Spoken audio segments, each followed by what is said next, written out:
দোকান থেকে আমরা কম বেশি সবাই কিন্তু চাট মশলাটা কিনে খেয়ে থাকি। তবে ওই চাট মশলাতে তো প্রচুর পরিমাণে কেমিক্যাল থাকে। ওই একই স্বাদে একই ফ্লেভারে যদি ঘরে এই চাট মশলাটা নিরাপদ উপায়ে কেমিক্যাল মুক্ত করে তৈরি করা যায়, তাহলে কিন্তু এটা খাওয়া স্বাস্থ্যের পক্ষেও যেমন ভালো হয়, খেতেও কিন্তু ভীষণ মজা লাগে। এবং এই মশলাটা আপনারা যে কোনো খাবারের সাথেই দিয়ে খেতে পারবেন, হোক সেটা নিরামিষ তরকারি কিংবা নুডলস, যে কোনো কিছুতেই কিন্তু এই চাট মশলাটা আপনারা খেতে পারবেন। নমস্কার বন্ধুরা, জয়ের রান্নাঘরে সবাইকে আমন্ত্রণ জানিয়ে চলে যাচ্ছি মূল রেসিপিতে। আমি এখানে পেঁয়াজ কুচি, রসুন কুচি, আদা কুচি আর টমেটো কুচি করে নিয়েছি, আর সাথে নিয়েছি ধনিয়া পাতা কুচি। এগুলো আমি রোদ্রে খুব ভালো করে শুকাবো।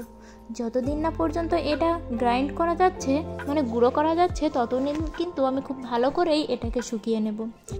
এটা যখন খুব ভালো করে শুকিয়ে আসবে, ঠিক যেদিনই আপনারা এই মশলাটা গুঁড়ো করবেন, সেদিনই কিন্তু জিরা, ধনিয়া, জয়িত্রী আর সাদা গোলমরিচটা আমি দিয়ে দিলাম। আপনারা চাইলে কালো গোলমরিচও দিতে পারেন। আমি কিন্তু প্রায় সপ্তাহখানিকই এভাবে খুব ভালো করে রোদ্দুর দিয়ে নিয়েছি। আর এখন তো রোদ্দুরটাও অনেক বেশি, তাই কিন্তু খুব বেশি দিন এটা শুকাতে সময় লাগে না। এবার এটা গুঁড়ো করে নেওয়ার পালা। তবে এখানেই আপনাদের বলতে চাই, আমার ভিডিওগুলো ভালো লাগলে অবশ্যই লাইক করে কমেন্টে আপনাদের ব্যক্তিগত মতামত জানাবেন। আর আমার চ্যানেলটি সাবস্ক্রাইব করে পাশের ঘন্টাটি বাজিয়ে অল অপশানে সেট দিয়ে রাখবেন। আর এখানে আমি একটা জয়ফলের 4 ভাগের 1 ভাগ ব্যবহার করেছি।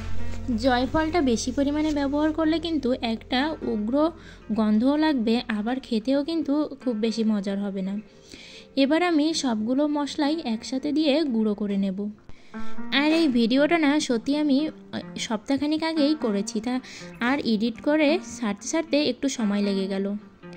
তবে এই মশলাটা যে এত মজা হয়েছে, সত্যি এভাবে আপনারা মশলা বানিয়ে যদি খান, তাহলে আর দোকান থেকে সত্যি আর চাট মশলা কিনে খাবেন না, কথা দিলাম।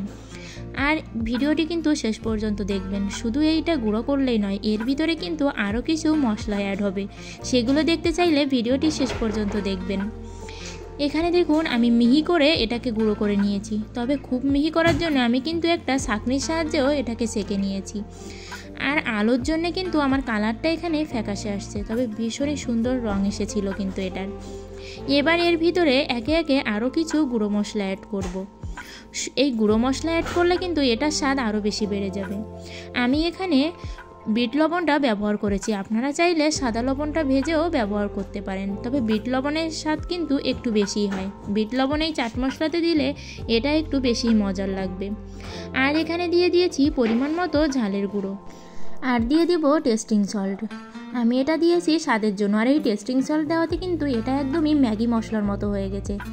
আপনারা যদি এভাবে নুডলসও রান্না করে খান এই মশলাটা দিয়ে, সত্যিই কেউ বুঝতেই পারবে না যে দোকান থেকে কিনে আনা মশলা নাকি ঘরে তৈরি করা মশলা। আর আপনারা চাইলে এই টেস্টিং সল্টটা নাও দিতে পারেন, তবে টেস্টিং সল্টটা অবশ্যই বলবো দোকান থেকে কিনে হলেও দিবেন, এটা খেতে অনেক বেশি মজার হয়।